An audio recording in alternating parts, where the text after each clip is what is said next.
Bismillahirrahmanirrahim. Allahumma salli ala Muhammadin wa ala ali Muhammad. Assalamu alaikum wa rahmatullahi wa barakatuh. My name is Farhan Waisi and I am reading Islamic Students and Etiquette, and this is part 2. So last time we left off with the Prophet's hadith, and he said, the Prophet sallallahu alaihi wasallam said, "Have humility before the one from whom you take knowledge, and have humility before the one you teach, and do not be towering scholars." Imam Abu Yusuf said, "Whoever did not recognize the worth of his teacher did not prosper."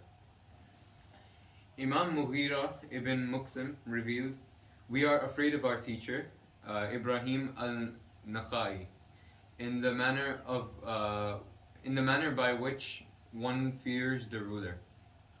Alexander the Great was once questioned as to why he gave preference to his teacher Aristotle over his father.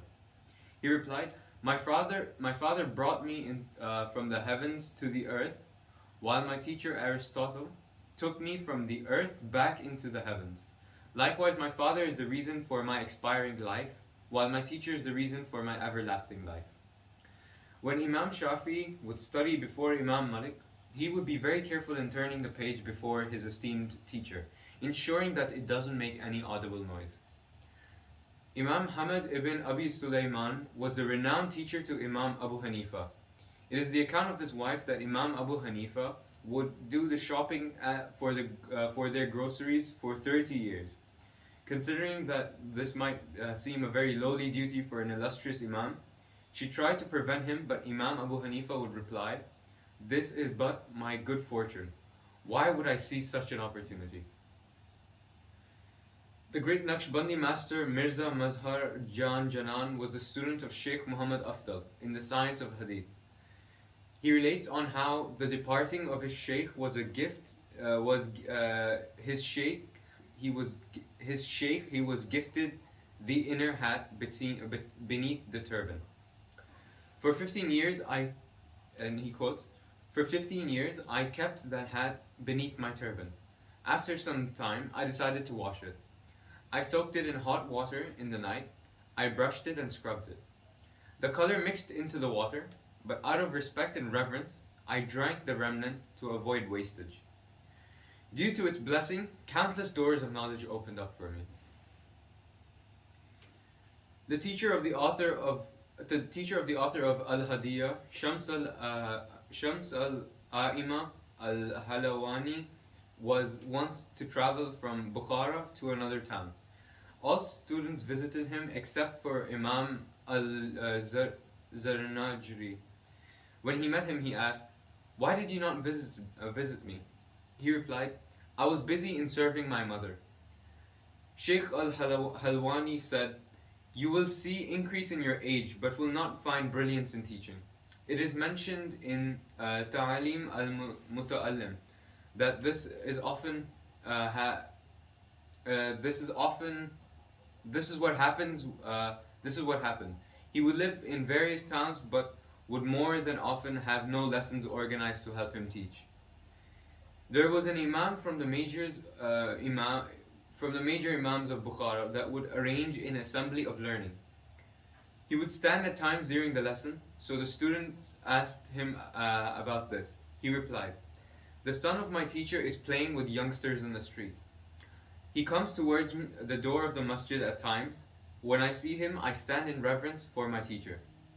This shows that reverence for children of the teacher is also included within the reverence of the teacher."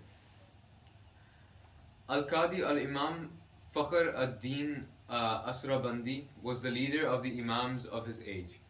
The Sultan would offer him the highest form of veneration. He would say, "I came to reach this position due to my service to the teacher. For indeed I would serve the teacher Al-Qadi al-Imam Abu Zaid al-Dabusi and cook his food for him for 30 years, but would not eat from it out of respect."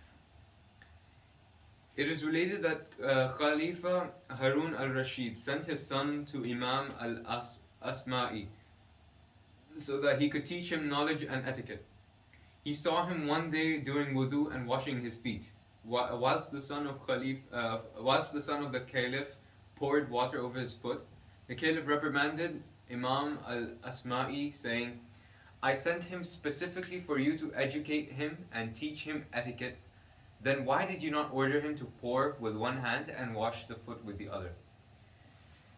Imam al-Rabi ibn Sulaiman said, By Allah, I did not have the courage to drink water whilst al-Shafi'i was looking at me, acknowledging his esteemed personality. Guidance to the teacher. Number 1. The rank of the teacher is one of high esteem, value, and station in every sense. The attributes and behaviors of the teacher should be such that he must be the complete and manifest form of virtue and piety. Just by seeing him, the sketch of the sacred bounty of knowledge should be engraved into the heart of the student. The teacher who is not able to remove bad habits by presenting good habits is not deserving of his title. The work of the teacher is to progress the intelligence and produce virtuous habit. It is true of what one said, do not make children into vessels which drift into the sea, lest they are driven by you alone. Rather, train them to steer ahead with their own ability. It is incumbent upon the student to adopt utmost humility and modesty before the teacher. He should try to transform his teacher's sternness into leniency by good service and fine obedience. He will receive the sacred bounty of his teacher. Imam Ibn Uyayna was of a very firm character. Imam al-Shafi narrated that it was once asked to Imam Sufyan ibn Uyayna, Indeed, people come to you from various towns, while you are very stern towards them. This could result in them leaving or departing from you. He replied, Are they fools like you that they should leave what benefits them due to my strict manner? Guidance to the student. Number 1. It is the dictum of Imam Abu Yusuf. The reverence of the teacher should be such that if the teacher explains a point which the student already knows, he should not make it apparent before the teacher. It is the guidance of our elders that one must not sit side by side with the teacher, even if the teacher requests it. The student should hold back. However, if this would cause upset to the teacher, then there is no loss in doing so. Reverence and good etiquette towards the teacher is incumbent in every sense. All the lofty masha'ikh and upright scholars have attained their high stations, sacred bounties, and blessings through good service to their teachers and carrying of their shoes. For more detail, please refer to Shaykh al-Awasi's other writings on the same subject, such as Al-Asal al-Laziz fi Adab al-Talmiz, Al-Malaz fi Adab al-Talmiz wa al-Ustad, and Tuhfa al-Ahbab fi Mutala al-Kitab. Imam Ahmad Raza, the Muhaddith of Bareilly, may Allah subhanahu wa ta'ala sanctify his secret, said, The teacher's adorns with jewels of knowledge. Therefore, its appreciation becomes binding. It is mentioned in a noble tradition, he who does not thank the people has not thanked Allah subhanahu wa ta'ala. And it is also mentioned by Abu Dawood, who also authenticates the narration, that it has been narrated from Abu Huraira radiallahu ta'ala anhu, that the Messenger of Allah sallallahu alaihi wasallam said, He does not thank Allah, who does not thank the people. Who is better than the teacher? For he has endowed the student with such a magnificent blessing.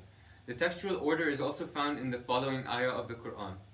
If you give thanks, I will give you more. And if you are ungrateful, then know that my punishment is severe. From this verse, there is indication that the thanking of the teacher with goodness and kindness brings such folk countless blessings with the aid of Allah subhanahu wa ta'ala. Ingratitude to the teacher becomes deprivation of grand mercy and punishment in the hereafter, in addition to further suffering in this life as well. Whether one realizes or not, we have experienced that those who comply with honoring and respecting their lofty teachers receive the full share of its rewards in the world by being in receipt of respect and honor, while the reward in the hereafter is separated and separately rewarded by Allah subhanahu wa ta'ala. As for those that neglect in respecting and honoring their teachers, they remain in their cloud of dishonor and in a state of groveling, without even realizing it, whilst the punishment they receive in the hereafter will surely realize it. That yes, this punishment is a penalty due to neglecting the honor of the teacher. This is the end of the extract that we're reading from this book. And so far we have learned that you must respect your teachers and give them the utmost reverence, which will result in you getting many benefits and rewards on the Day of Judgment and in this life. Thank you for watching. Please like, share, and subscribe.